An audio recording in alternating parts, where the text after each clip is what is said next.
The Bengal files में एक scene है जिसमें मुस्लिम लीग का गुलाम अली सरवर जज साहब से सेकुलरिज्म के बारे में पूछता है। बताओ अफसर जज साहब, क्या होता है सेकुलरिज्म?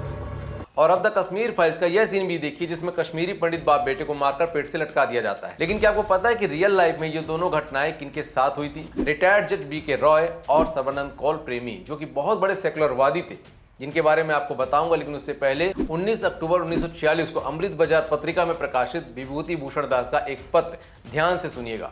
उसमें लिखा था कि 10 तारीख की रात हम सभी को जबरन मुसलमान बना दिया गया।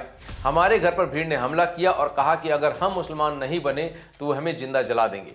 उन्होंने यह भी कहा कि उन्हें अपने हाई कमान से हुक्म मिला है कि पूरे नोआखली जिले को दारुल इस्लाम यानी कि जहां पर इस्लाम का शासन हो उसे बनाना है। दारुल इस्लाम यानी कि जहां इस्लाम का शासन होता है, और जहां इस्लाम का शासन नहीं होता उसे कहते हैं दारुल कुफ्र। और जब तक दारुल कुफ्र दारुल इस्लाम में नहीं बदल जाता तब तक उस क्षेत्र को दारुल हर्ब यानी कि युद्ध का क्षेत्र माना जाता है, जिसे बदलने के लिए हमेशा संघर्ष किया जाता है। मतलब रणनीति साफ है कि जब तक दारुल कुफ्र यानी काफिरों की जगह पर आपकी जनसंख्या बढ़ नहीं जाती तब तक काफिरों के साथ सेकुलरिज्म की चाशनी चाटते रहो और काफिरों को चटवाते रहो। एग्जाम्पल के तौर पर एक तरफा खातून की शेरवानी, माफ कीजिएगा, अरफा खानूम शेरवानी का ये वीडियो देखिए। कि एक आम राय इसको लेकर बने कि जब तक हम वो आइडियल सोसाइटी बन पाए जहां हमारी मजहबी पहचानों, हमारे मजहबी जो बिलीफ्स हैं, जो हमारे नारे हैं, उनको लेकर एक तरह की एक्सेप्टेंस पैदा हो, तब तक हम एक इंक्लूसिव प्रोटेस्ट करें। और ये प्रोटेस्ट भी हमें उसी सोसाइटी की तरफ ले जा रहे हैं जहां हम सबको शामिल करेंगे। तो हम अपनी जो आइडियोलॉजी है उससे कॉम्प्रोमाइज नहीं कर रहे हैं। फिर से मैं यहाँ पर इसको retreat, I want to retreat, यहाँ हम अपनी आइडियोलॉजी से कॉम्प्रोमाइज नहीं कर रहे हैं, हम अपनी स्ट्रेटेजी बदल रहे हैं। अब आते हैं जस्टिस बी.के. रॉय और सर्बानंद कौल की कहानी पर।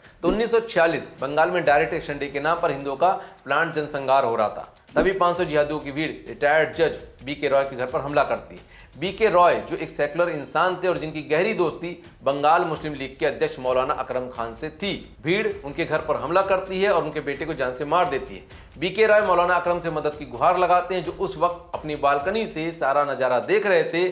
उनकी मदद करने के बजाय मुंह फेर कर घर के अंदर चले जाते हैं। और इसी तरह सर्बानंद कौल प्रेमी जो इतने बड़े सेकुलरवादी थे कि अपने घर के मंदिर में भगवत गीता और कुरान दोनों साथ में रखते थे। उन्हें लगता था कि कश्मीरी जिहादी उन्हें कुछ भी नहीं करेंगे, लेकिन जिस माथे पर वो तिलक लगाते थे उसी माथे पर न सिर्फ उन्हें गोली मारी गई बल्कि उनके साथ उनके बेटे को भी मारकर पेट से लटका दिया गया, जिसका एक छोटा सा seen the Kashmir files movie में आपने देखा होगा। देखिए, आज जो बांग्लादेश में दीपू दास, अमृत मंडल और ब्रजेंद्र विश्वास के साथ हो रहा है वो ना तो पहली बार हुआ है और ना ही आखिरी बार है। इसलिए आप मुझे कमेंट्स करके बताइए कि फर्जी सेकुलरवाद से हम बाहर कैसे निकल सकते हैं और अपने देश, अपने राज्य, अपने क्षेत्र को दारुल इस्लाम बनने से कैसे बचा सकते हैं। जय हिंद।